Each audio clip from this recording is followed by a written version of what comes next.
अगर मैं तुमसे कहूं कि आज की यह कहानी किसी फिल्म की नहीं बल्कि एक ऐसे इंसान की है जो मर चुका था लेकिन फिर भी वापस आया।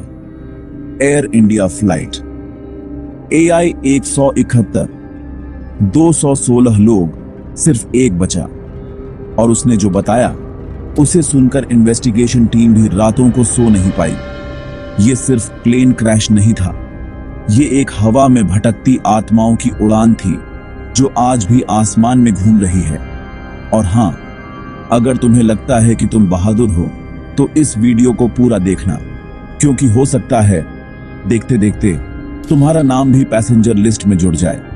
लाइक करो, सब्सक्राइब करो, ताकि अगली कहानी में अकेले तुम ही ना बुलाए जाओ।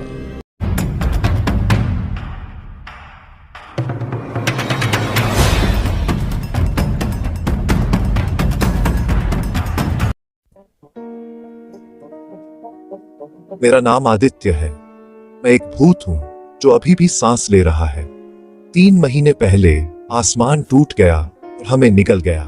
मैं एयर इंडिया फ्लाइट AI 171 में था।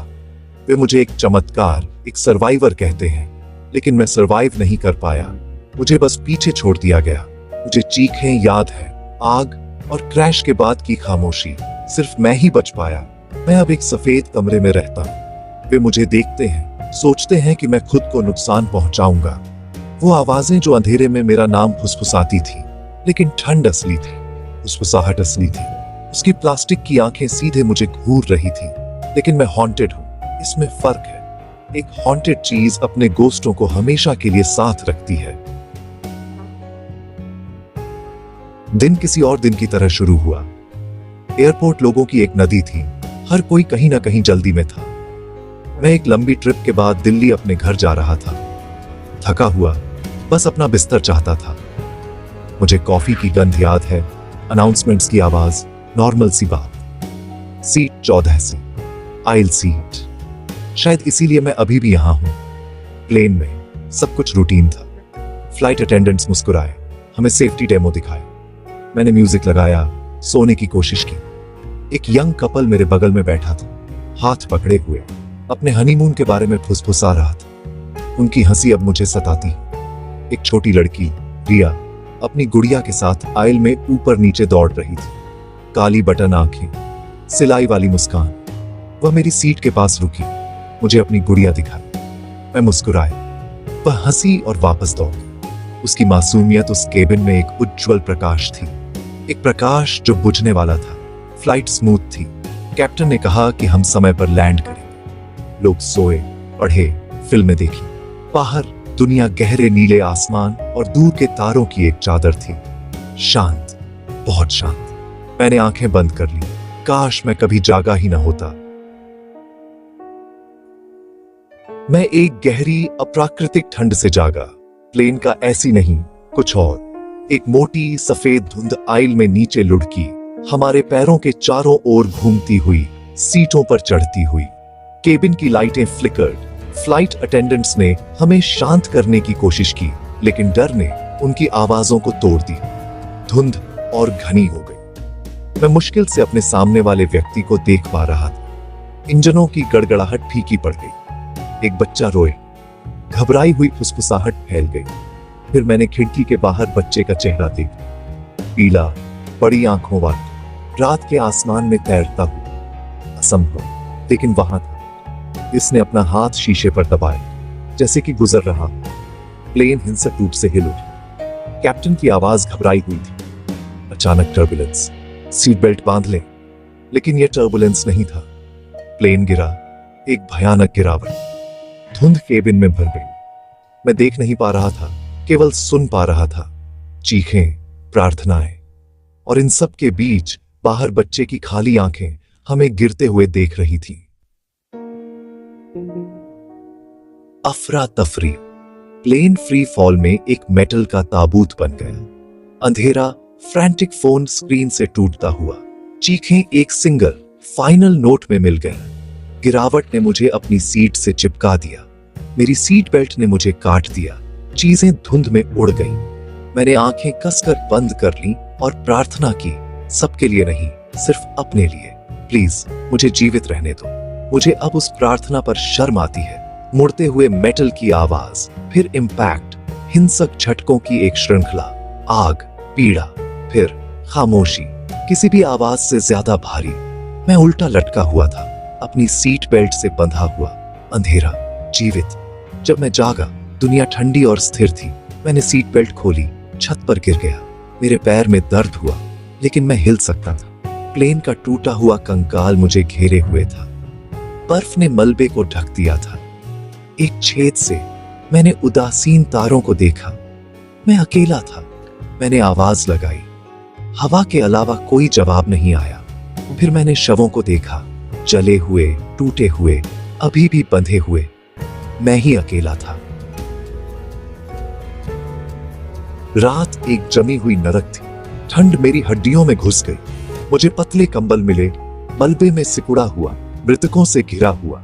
पहाड़ एक कब्रिस्तान था। मैं ही अकेला सांस ले रहा था। चांद ने गोश्तियां रोशनी डाली। हर परछाई एक व्यक्ति की तरह दिखती थी। हवा का हर झोंका एक फुसफुसाहट। ठंड अलौकिक महसूस हुई। केबिन में जैसी थी वैसी ही। फिर फुसफुसाहट शुरू हुई।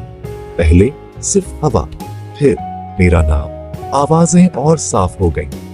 मृतकों की आवाजें।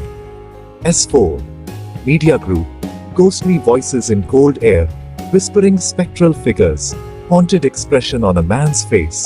Stock, distribute equally. आदित्य। वह उड़ने से बहुत डरती थी। मैंने उससे कहा था कि सब ठीक हो जाएगा। मेरा बच्चा, मुझे मेरा बच्चा नहीं मिल रहा। दुख और भ्रम का एक कोरस। मुझसे बात नहीं कर रहे थे, बस फंसे हुए थे, अपने आखिरी विचारों को दोहरा रहे थे। मैंने कंबल अपने सिर पर खींच लिया, लेकिन आवाजें अब अंदर थीं। मृतकों की ठंडी कंपनी रात को अपना दावा करने आई थी। फुसफुसाहट पर्सनल हो गई। आरोप। उसने प्रार्थना की। उसने सिर्फ अपने लिए प्रार्थना की। उसने खुद को बचाने के लिए कहा। उसने हमारे लिए नहीं कहा। वे मेरी स्वार्थी प्रार्थना जानते थे। मेरा बचना एक दाग था।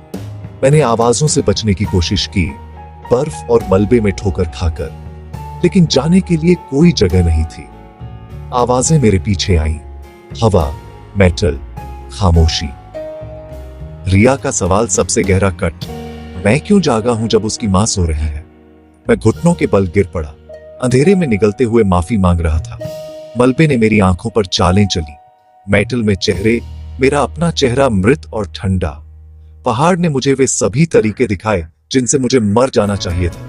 भूत सिर्फ मुझे परेशान नहीं कर रहे थे, वे मुझे दिखा रहे थे कि मैं यहाँ का नहीं हूं। फिर मैंने रिया को देखा, अपनी गुड़िया पकड़े हुए। उसकी त्वचा ग्रे, आंखें काली गड्ढे। गुड़िया की मुस्कान गुस्से में मुड़ी हुई थी। उसने मेरी ओर इशारा किया, फिर गुड़िया की ओर। आरोप साफ था, मैंने उसकी जगह ले ली थी। मेरी समझ फ्रेड हो गई। विजन्स पर्सनल हो गए। अगली सीट से कपल, हाथ में हाथ, जले हुए, उनकी आंखों में खोखला धूप। आदमी ने अपना मुंह खोला, सिर्फ धूल और ऐश। मैं भागा, मृतकों की न्याय करने वाली आंखों से बचने के लिए बेताब। हर परछाई में एक नया हॉरर था। फ्लाइट अटेंडेंट, उसकी आंखें मेरा पीछा कर रही थी। बिजनेसमैन अपनी सीट पर जमा हुआ, वे सब वहां थे। शापितों का एक दर्शक वर्ग। मैं उनके शो का स्टार था। मेरा अपराध मेरे सीने पर एक वजन था। मैंने अपना चेहरा हर जगह देखा, मृत, कंकाल जैसा। पहाड़ एक दर्पणों का हॉल था, हर प्रतिबिंब एक नया शाप। गुड़िया हमेशा वहां थी, कभी बर्फ में, कभी रिया के हाथ में, कभी कॉकपिट में। उसकी बटन आंखें लाल चमक रही थीं। यह शाप का लंगर था, खामोश, मुस्कुराता हुआ विटनेस। गुड़िया मेरा रहस्य जानती थी। उन्होंने मुझे हेलीकॉप्टर में बिठाया। जैसे ही हम ऊपर उठे, मैंने गुड़िया के पास रेस्क्यूअर्स को देखा। एक ने उसे उठाया। सुबह की रोशनी एक झूठ थी। हॉरर खत्म नहीं हुआ था, शाप को दूर ले जाया जा रहा था। यह अजीब है, ऊपर से ऐसा लग रहा था कि एक छोटी बच्ची वहां बैठी थी। मेरा दिल जोर से धड़क रहा था। मैंने उसकी नजर का पीछा किया, वहां सिर्फ गुड़िया थी। आपने देखा छोटी बच्ची को क्या हुआ? सुबह चोटियों पर रेंगती हुई आई, बर्फ को गुलाबी और नारंगी रंग में रंग दिया। फुसफुसाहट फीकी पड़ गई, भूत गायब हो गए। पहली बार मैं सचमुच अकेला था। मलबे दिन के उजाले में अलग दिखते थे।